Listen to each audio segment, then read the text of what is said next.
एक दफ़े ज़ाल पंहिंजे मुड़ुस खे चयो त ॻाल्हि ॿुध, वॾो ज़ालिम आहीं, इजाज़त आहे तूं माउ पीउ जे घर में थी वञी ऐं मुंहिंजो हक़ थो बणिजे त मां तोखे इजाज़त ॾियां। मां कॾहिं बि नथो चाहियां त को तूं मुंहिंजे घर में क़ैद बणिजी रहीं, का क़ैदियानी बणिजी रहीं। हिकु ॾींहुं छा 5 ॾींहं बि रही, जॾहिं बि तुंहिंजी दिलि चवे वरी वापसि हली अचिजांइ, हीउ तुंहिंजो घर ई आहे।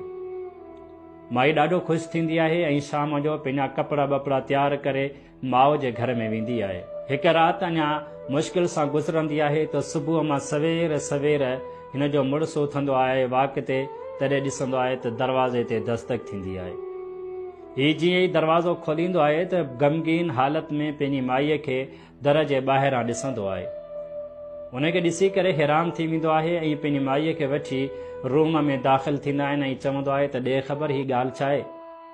तूं त माउ जे घर में 5-8 ॾींहं रहण वई हुई, अञा राति बि कोन गुज़री आहे सही नमूने सां, त तूं वरी वापसि अची वई आहीं, सोचो। तॾहिं हिन जे घर वारी वेठे रोए पई ऐं अखियुनि मां पाणी ज़ारो क़तार हलियो पिए। मुड़ुसु चयुसि त ॻाल्हि छा आहे, ख़ैरियत त आहे, कुझु ॿुधाए त सही छा थियो आहे? तॾहिं हुन रोअंदे ॿुधायो त जॾहिं मां माउ जे घर में वयमि, अञा मानी बानी खाई जीअं रूम में दाख़िल थियमि त रूम जे ॿाहिरां मुंहिंजी भाभी मुंहिंजे भाउ सां वेठे ॻाल्हायो पिए। चयईं पिए त हेॾी महांगाई लॻी पई आहे, जंहिंमें माण्हू पंहिंजे घर जो ई गुज़र सही नमूने सां नथो करे सघे, वरी तुंहिंजी भेण पंहिंजो घर छॾे असां वटि रहण आई आहे। ख़बर न आहे त हाणे घणा ॾींहं असां वटि रहंदी। हिकिड़ो असांजो ई घर मुश्किल सां थो हले, वरी हीअ असांजे घर में अची दाख़िल थी आहे। उन माईअ चयो त मूंखे राति उन पंहिंजे घर जे अंदरि ईअं पिए लॻियो जहिड़ो मां कंहिं बिस्तर ते न बल्कि कंहिं कंडनि जी सेज ते सुतल हुजां।